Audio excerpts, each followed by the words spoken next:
Na verdade, essa discussão, eu acredito que ela cai bastante no campo da teologia especulativa. E quando se trata da eternidade, é muito difícil falar de antes e depois. Porque estamos falando de uma dimensão que é atemporal. Não existe antes e depois numa dimensão atemporal. Nós não podemos imaginar como Deus traçou seus planos, os seus decretos, estando inserido numa realidade além tempo. Nós não conseguimos imaginar isso. Nós podemos, no máximo, traçar uma ordo, uma sequência, talvez na base da lógica, mas não na base da cronologia. Eu tendo a crer que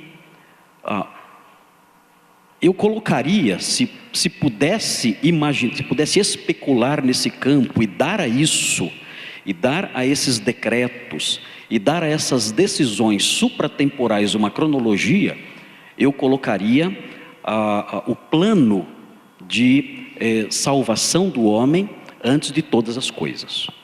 A minha tendência seria nessa direção. Mas eu tenho muita dificuldade em falar sobre esse assunto, porque eu sei que eu estou pisando num terreno sem lanterna, um terreno escuro sem lanterna. Eu não tenho iluminação. Eu não tenho textos bíblicos que eu possa usar para iluminar essa questão. Então eu paro diante de um abismo nessas horas, quando estou diante de uma questão como essa, que envolve a eternidade, a supra-história, a realidade da atemporalidade dos planos e decretos de Deus. Eu prefiro, na verdade, parar diante desse abismo e não andar mais. Eu olho para esse abismo, eu me admiro diante desse abismo, eu fico espantado diante da grandeza e da profundidade desse abismo, mas quando eu olho para esse abismo, eu vejo lá no fundo somente escuridão. E o Senhor não supriu nenhuma tocha para que eu possa ver o fundo desse abismo. Então, a posição mais segura para o teólogo nessa hora, quando o Senhor nos coloca diante dos seus abismos, e há grandes abismos em Deus. Paulo usa essa linguagem, ó profundidade da riqueza. Há grandes abismos no conhecimento de Deus, há grandes abismos na teologia. Então, como estudioso de teologia, eu prefiro parar na beira desse abismo e ficar espantado com a sua grandeza e com o seu mistério, mas sem arriscar caminhar um pouco mais, porque o Senhor não colocou luzes lá.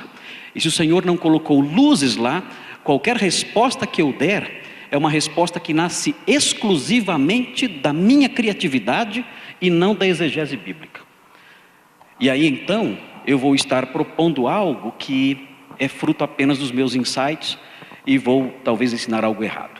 Então eu prefiro parar diante do abismo, louvar ao Senhor pela sua profundidade e ficar espantado com isso, mas não andar. O Senhor não me deu lanternas para andar um pouquinho mais. E se eu andar um pouquinho mais na beira do abismo, eu posso me machucar e posso levar gente comigo.